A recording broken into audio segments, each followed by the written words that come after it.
Fans ఎప్పుడెప్పుడా ఎదురు చూసిన ఘడియ వచ్చేసింది. Harihara Veeramallu trailer launch grand గా జరిగిపోయింది.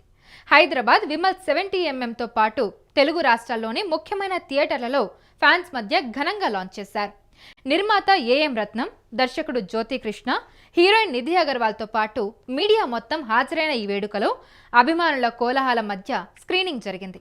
జూలై 24 విడుదల కాబోతున్న ఈ విజువల్ గ్రాండియర్ పవన్ కళ్యాణ్ ఆంధ్రప్రదేశ్ ఉప ముఖ్యమంత్రి అయ్యాక వస్తున్న మొదటి పాన్ ఇండియా మూవీ కావడంతో అంచనాలు భారీగా ఉన్నాయి.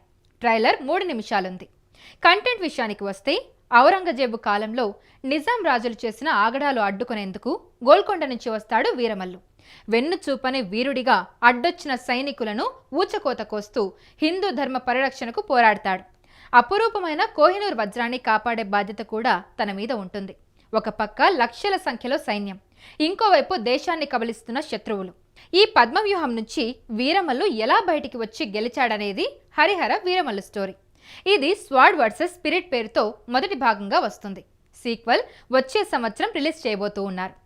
5 సంవత్సరాల నిర్మాణంలో ఉన్న హరిహర వీరమల్లులో అంచనాలకు తగ్గట్టే విజువల్ ఎఫెక్ట్స్ ని పొందుపరిచారు. పులిని ఎదిరించే బెబ్బులి, మాట వినాలి, వీరమల్లు మాట వినాలి, నేను రావద్దని కోరుకుంటున్నారు లాంటి డైలాగులు ఫ్యాన్స్ కి గూస్ బంప్స్ ఇచ్చేలా ఉన్నాయి. విజువల్ ఎఫెక్ట్స్ విషయంలో టీం తీసుకున్న శ్రద్ధ తెర మీద కనిపిస్తుంది. అయితే బాహుబలి, RRR లాంటి ట్రైలర్స్ చూసినప్పుడు కలిగిన ఎక్స్పీరియన్స్, ఆ ఎక్స్ట్రాడినరీ ఫీలింగ్ వీరమల్లు ఇచ్చిందని చెప్పలేం. కానీ ఆశించిన దానికన్నా ఎక్కువ క్వాలిటీ ఇవ్వడంతో టీం సక్సెస్ అయింది. మరి జూలై 24 థియేటర్లలో హరిహర వీరమల్లు ఎలాంటి ఎక్స్పీరియన్స్ ఇవ్వబోతున్నాడు అనేది లెట్స్ వెయిట్ అండ్ సీ.